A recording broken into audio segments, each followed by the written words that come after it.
Стигнаха две SD карти от немския Амазон. Нещо като 80 евро за 256. Айде да видя какво е дошло. Silicon Power V60 за фотография. Нека има карти. Никога не са излишни. Айде да го отворя.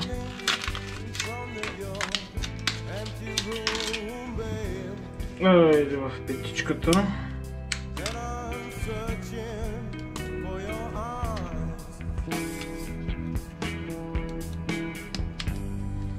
Даже снима. Защо не фокусира? Защото е изключен аутофокусът. Че много бързо пише, я гледай, не мога да сваря да му напълня буфера. Направо разкошно. Докато я снимам, браво! Разкошна скорост. За фотография напълно върха. Да видим за видео. 8К ще се скара ли?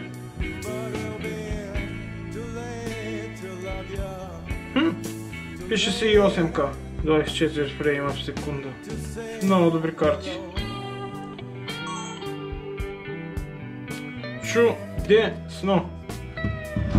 Silicon Power 256 V60. Чао, благодаря!